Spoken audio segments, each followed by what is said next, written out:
امام حسین علیہ السلام جو بات ہو لوح کے زبان سے اگر نکلے تو لوہے ذہن سے اترتی ہوئی دلوں کے اندر پیوست ہو کر روحوں کے اندر مچل مچل مچل اور اس کی خوشبو پھر ہمارے وجود سے ایسے پھوٹے کہ ہمارے اعمال جو ہیں اس کے اندر ایک بدلاؤ آ جائے، ایک تغیر آ جائے، ایک چینج آ جائے، اور جس سے پتہ چلے کہ یہ امام حسین کا غلام جا رہا ہے، مصطفیٰ علیہ السلام کا غلام جا رہا ہے، ایک مسلمان جا رہا ہے۔ حضور ختمی مرتبت علیہ السلام نے فرمایا، جامع ترمذی کی روایت آپ سے میں شیئر کر رہا ہوں، دیگر محدثین نے بھی اس روایت کو لیا ہے۔ آقا علیہ السلام نے امام علی مقام کا تعارف کراتے ہوئے فرمایا کہ حسین منی وانا من حسین، فرمایا کہ حسین مجھ سے ہے، حسین منی، کہ حسین میرا بیٹا ہے، حسین میرا نواسا ہے، حسین میری بیٹی کا بیٹا ہے، یہ معنی ہے حسین منی، وانا من حسین، اور میں حسین سے ہوں۔ اب یہاں نقطہ جو سمجھنے کا ہے وہ یہ کہ پہلا حصہ تو سمجھ میں آتا ہے کہ حسین منی، کہ حسین مجھ سے ہے،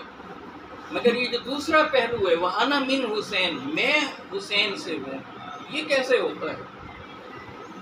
یہ بات تو سمجھ میں آتی ہے کہ بیٹا والد سے ہوتا ہے، پوتا دادا سے ہوتا ہے، نواسا نانا سے ہوتا ہے، یہ بات تو سمجھ میں آتی ہے، مگر ہم میں سے کسی نے یہ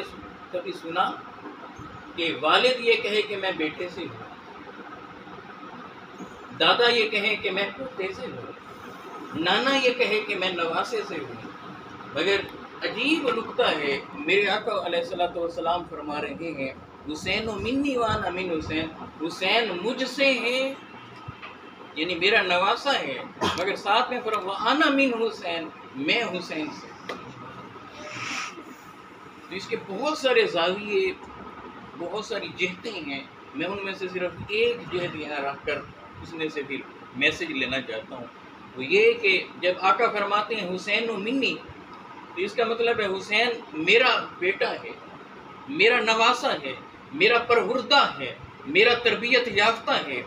میں نے اسے اٹھایا ہے، میں نے اسے کھلایا ہے، میں نے اسے پلایا ہے، دیکھتے نہیں کہ میں اسے کندھوں پر اٹھاتا تھا، تکتے نہیں کہ جب سجدے میں ہوتا یہ کندھوں پر آتا تو سجدے کو طویل طویل طویل تر کرتا چلا جاتا تھا، تم دیکھتے نہیں کہ مدینہ کی گلیوں میں میں اسے اپنے کندھوں پر لے کر چلا کرتا تھا، تکتے نہیں کہ صحابہ کی محفل کے اندر جب کوئی مجھ سے ملنے آتا اور دیکھتا پوچھتا کہ یا رسول اللہ یہ کمبل میں کیا لپیٹا ہوا ہے، میرے آقا کمبل ہٹاتے تو دائیں طرف حسن ہوتے، بائیں طرف حسین ہوتے، تکتے نہیں تھے کہ جب میں ممبر پر خطاب کرتا تھا اگر یہ چھوٹے بچے میرے نواسے دونوں آ جاتے اور آقا خطبہ چھوڑ کر انہیں اٹھا کر اپنے ساتھ ممبر پر بٹھایا کرتے، دیکھتے نہیں کہ میں ان کے بوسے کیسے لیتا تھا، تکتے نہیں کہ میں ان کی گردن کو چومتا کیسے تھا، پھر دیکھتے نہیں کہ وہ میرے ساتھ عبادت کیسے کرتے تھے، بندگی کیسے کرتے تھے۔ سو آقا فرما رہے حسین منی، حسین مجھ سے ہے، میرا تربیت یافتہ ہے، اسے میں نے اپنی زبان چسائی ہے، میں نے اسے اپنا علم دیا ہے، اپنا فہم دیا ہے، شعور ادراک اس کے اندر منتقل کیا ہے، لہذا حسین منی، حسین مجھ سے ہے، گویا میری تربیت کی عکاسی حسین سے ہے، میرا پیغام حسین سے ہے، میرا میسج حسین سے ہے، میرے دین کی گویا بقا حسین سے۔ ایک زاویہ تو اس کے اندر یہ تھا، دوسرا وَأَنَا مِنْ حسین۔ اب دوسری طرف آ جائیں، حدیث کے دوسرے زاویے کو دیکھتے ہیں، فرمایا کہ حسین منی، کہ میں حسین سے ہوں، تو یہ بات سمجھ میں آتی ہے، مگر جب ہم کہتے ہیں کہ آقا فرما رہے ہیں وَأَنَا مِنْ حسین، میں حسین سے ہوں، تو اس کا زاویہ دیکھیے۔ اگر آپ دیکھیں کہ سیدہ طیبہ طاہرہ فاطمہ زہرا سلام اللہ علیہ کی گود سے لے کر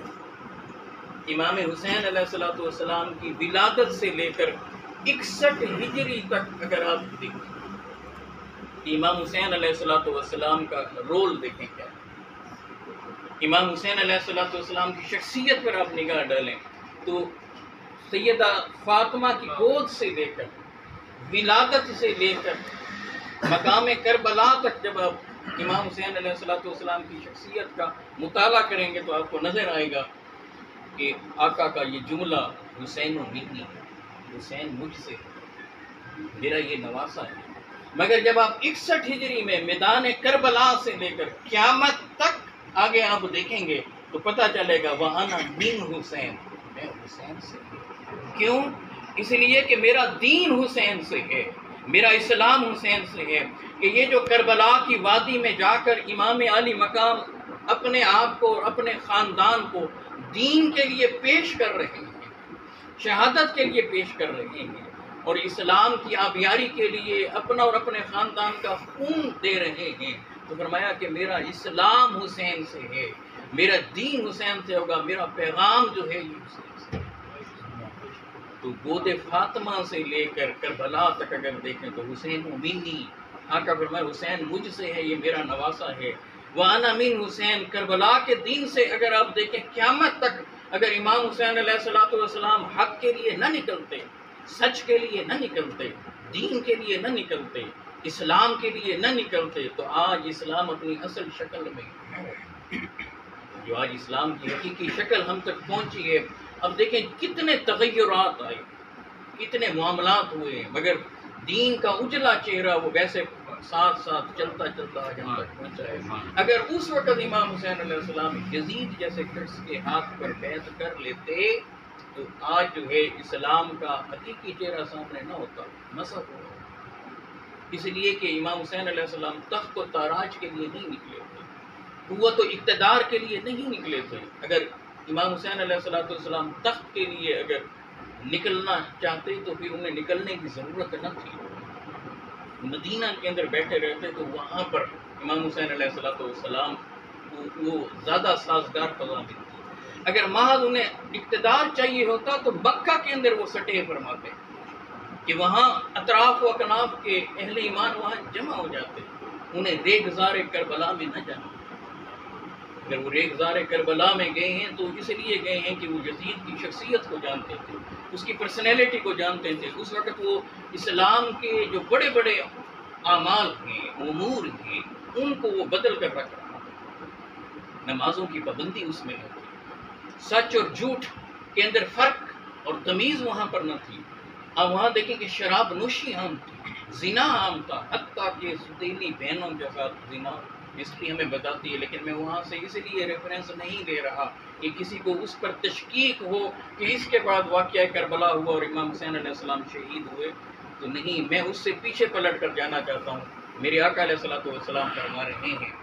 سیدہ ام سلمہ سلام اللہ علیہ کو، حضور اکرم صلی اللہ علیہ وآلہ وسلم کی زوجہ محترمہ، انہیں آقا فرما رہے ہیں بیدار ہوتے ہیں تو حضور علیہ السلام زاروں قطار رو رہے ہیں۔ جب رو رہے ہیں تو سیدہ ام سلمہ عرض کرتی ہیں یا رسول اللہ آپ کو کس بات نے رلایا ہے؟ میرے آقا فرماتے ہیں کہ ابھی میرے پاس جبریل آئے۔ ایک روایت میں ہے کہ آقا علیہ السلام نے خواب میں دیکھا تھا، اور دیگر مختلف ترک سے یہ روایات ہیں، لیکن میں اس کا خلاصہ آپ کے سامنے رکھتا ہوں۔ فرمایا کہ جبریل امین نے ابھی مجھے آ کر خبر دی ہے کہ میرے اس بیٹے کو حسین کو کربلا کے میدان میں شہید کر دیا جائے گا، اور ساتھ میں آقا علیہ السلام نے فرمایا کہ یہ شیشی لا کر دی ہے، اس میں مٹی ہے، اور دیکھتی رہنا، جب یہ مٹی خون میں بدل جائے تو سمجھ لینا میرے بیٹے کو شہید کر دیا۔ اب یہ جو حدیث ہے یہ کئی ترک سے، مسند ترک امام حاکم نے، دیگر ہماری جو معروف حدیث کی کتب ہیں ان کے اندر یہ روایت ایک نہیں کئی ترک سے موجود ہے۔ سیدہ ام سلمہ رضی اللہ تعالی عنہ کو ہی رسول اللہ صلی اللہ علیہ وآلہ وسلم نے وہ مٹی کیوں دی تھی؟ یہ بڑا اہم سوال ہے۔ تو اس کا جواب یہ ہے کہ 61 ہجری میں جب واقعہ کربلا ہونا تھا، میرے آقا دیکھ رہے تھے، اس وقت میری یہی زوجہ زندہ ہوئی، جو 61 ہجری میں جنہوں نے زندہ رہنا تھا ان کے ہاتھ میں وہ دے رہے ہیں مٹی۔ اور پھر سیدہ ام سلمہ فرماتی ہیں کہ جب 61 ہجری آئی تو میں سو رہی تھی، میں نے خواب میں دیکھا کہ آقا علیہ السلام پر گندہ بال ہیں، بال مبارک بکھرے ہوئے ہیں، آنکھوں سے آنسو جاری ہیں، اور حضور اکرم صلی اللہ علیہ وآلہ وسلم ایک شیشی میں خون کو جمع کر رہے ہیں۔ میں نے عرض کیا کہ یا رسول اللہ یہ کیا ہے؟ تو میرے آقا فرماتے ہیں کہ میرے بیٹے حسین کو شہید کر دیا گیا ہے اور میں اس کے خون کو اس شیشی میں جمع کر رہا ہوں۔ وہ کہتی ہیں کہ میری آنکھ کھل گئی، مجھے آقا کی وہ پیشین گوئی یاد آئی کہ آقا نے مجھے مٹی دی تھی، فرمایا تھا کہ جب میرا بیٹا یہ شہید ہو جائے گا تو دیکھنا یہ مٹی خون میں بدل جائے گی۔ وہ اٹھ کر کہتی ہیں میں دوڑ کر گئی، اس شیشی کو ڈھونڈا، جب اسے نکالا تو دیکھا اس کے اندر خون۔ اب وہ قافلوں کا انتظار کرنے لگی، جب قافلے آتے رہے ان سے پوچھتی رہی وہاں کے احوال کو، اور پھر پتہ چلا کہ رسول اللہ صلی اللہ علیہ وآلہ وسلم کے نواسے امام حسین علیہ السلام اپنے خاندان کے ساتھ شہید ہو گئی ہیں۔ جب ان سے وہ تاریخ پوچھتی ہیں اور مہینہ پوچھتی ہیں اور پھر اندازہ کرتی ہیں تو وہ وہی دن تھا جس وقت انہوں نے رسول اللہ صلی اللہ علیہ وآلہ وسلم کو خواب میں دیکھا۔ اس لیے میں اس پہلو کو کس طرح سے لیتا ہوں کہ امام حسین علیہ السلام کی جو شہادت ہے دراصل آقا علیہ السلام کی پیشین گوئی تھی۔ جب یہ سچی ثابت ہوئی تو گویا یہ آقا کی پیشین گوئی کی صداقت،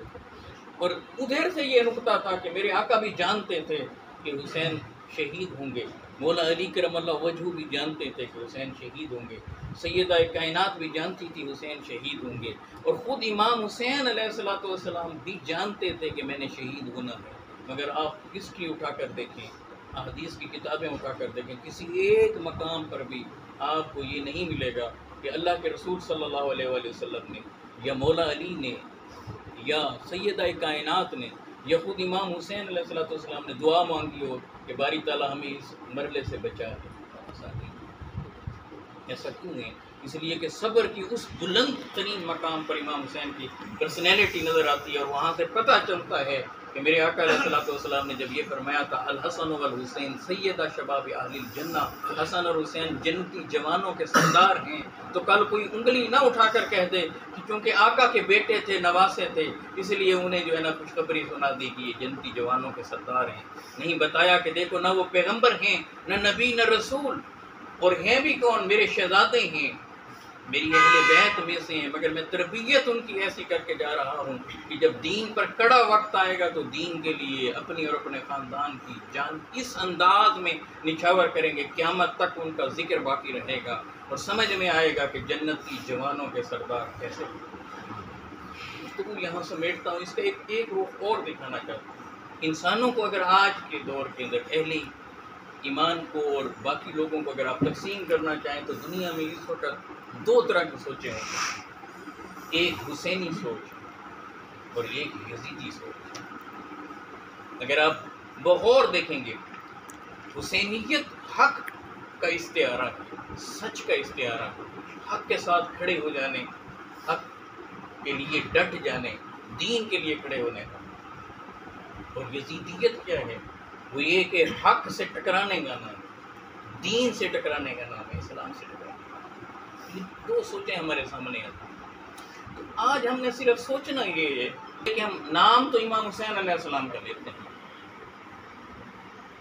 ہم محبت کا دم تو امام حسین علیہ السلام کے ساتھ کرتے ہیں، کیونکہ یہ ایمان ہے، امام حسین علیہ السلام کی محبت ایمان ہے۔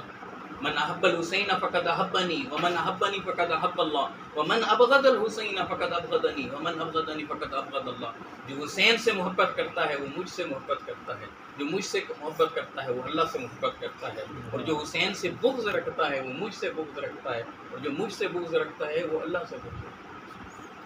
اس لیے ایک پہلو تو یہ ہے کہ جو امام حسین علیہ السلام، ایک ہے یزید کا۔ تو یزید میں اور امام حسین علیہ السلام میں فرق کیا تھا؟ امام حسین نکلے تھے دین کے لیے، اسلام کے لیے، حتیٰ کہ آپ دیکھیں کہ جس گھڑی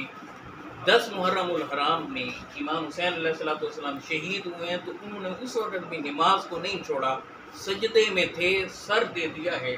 سجدے کی حالت میں دیا ہے، اور یہ بتا کر گئے ہیں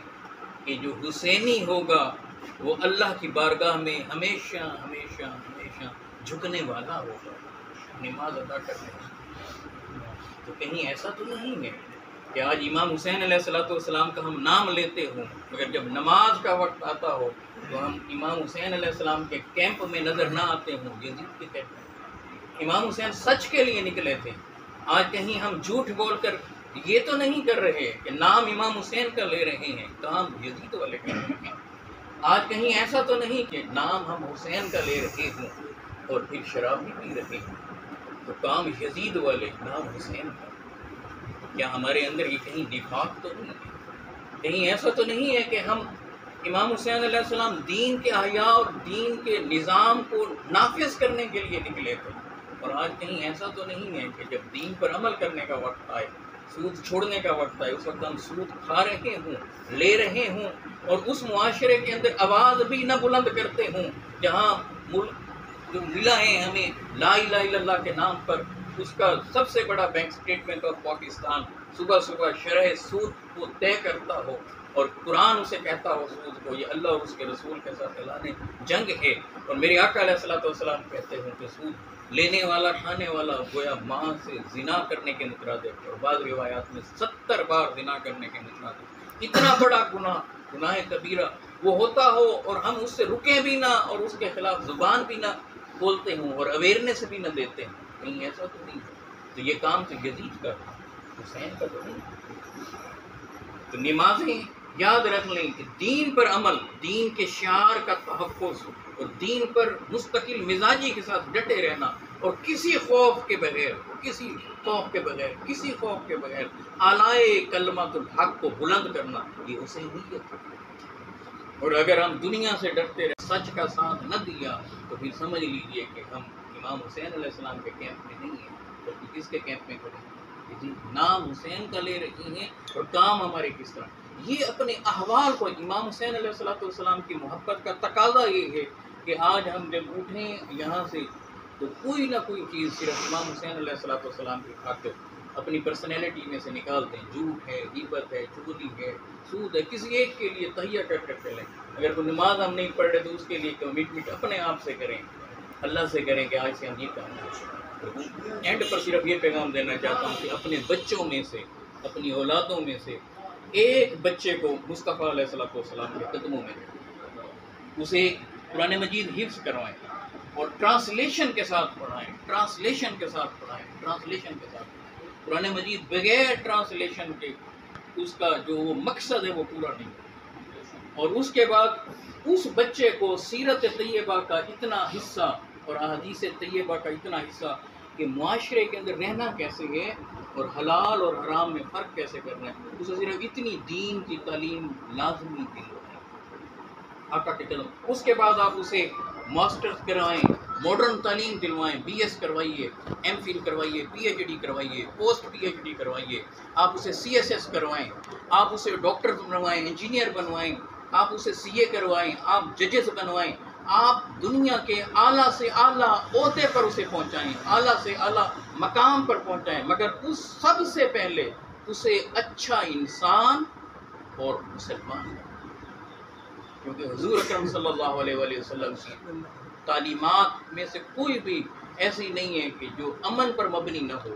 اور جو محبت پر مبنی نہ ہو۔ اور تیسرا نقطہ جو میرے آقا علیہ السلام کی تعلیمات میں سے ابھرتا ہے وہ انسانیت اور انسانیت کی خدمت کا۔ دراصل امام حسین انسانیت کے لیے نکلے تھے۔ جب دین کی میں بات کرتا ہوں تو میں کہتا ہوں انسانیت کے لیے نکلے تھے۔ میرے آقا کے سارا آپ دیکھیں دین کا ایک بڑا حصہ کیا ہے، وہ انسانیت کی خدمت سے مأمور ہے۔ اگر آج ہم یہ کام کر رہے ہیں تو پھر سمجھیں گے صحیح ہے، اور اگر ہم انسان کے لیے اس کی مدد نہیں کر سکتے اور اس کے لیے اچھا سوچ نہیں سکتے، پھر سے ہمیں سوچنا ہوگا۔ اس لیے اپنے آپ کو، اور گھر میں لازمی اور ایسا بچہ ہو جسے جب قرآن مجید ٹرانسلیشن سے پڑھے، حفظ کیا ہوا ہو، اور ایک تو جب میں مروں تو میرے مرنے کے بعد کوئی صمیم قلب سے صرف اتنا جملہ بولے، اے میرے مولا، میرے بابا آپ کے پاس آ گئے ہیں، ان کو بخش دیں، اب روایتی پروفیشنل چیزوں کے پیچھے نہ جائیں۔ اب جب میری اولاد میں سے کوئی اگر صمیم قلب سے میرے لیے دعا نہیں کر پا رہا تو میں باقیوں سے کیا کروں؟ کوئی ایسا بیٹا تو ہو اولاد میں سے جو میرے لیے ایک توشہ آخرت بنائیں، صدقہ جاریہ بنائیں کہ میرے مرنے کے بعد جو کام آئے۔ اور دوسرا، میں جب گھر میں کوئی غلط کام کروں، جب بیٹے کی تربیت ایسی ہو کہ وہ دھیمے لہجے سے، دھیرے دھیرے، آہستگی کے ساتھ سامنے کھڑے ہو کر سر جھکا کر صرف اتنی بات تو کہے، جب میں گھر میں کوئی غلط کام کرنے لگوں، سود کی رقم لانے لگوں، رشوت کی رقم لانے لگوں، میرا بیٹا دھیمے لہجے سے، دھیرے لہجے سے صرف کھڑے ہو کر اتنا کہے، بابا آپ وہ کام کیوں کرتے ہیں جو ہمارے آقا نے نہیں کیا۔ اللہ رب العزت امام حسین علیہ السلام سے پکی سچی محبت عطا فرمائے۔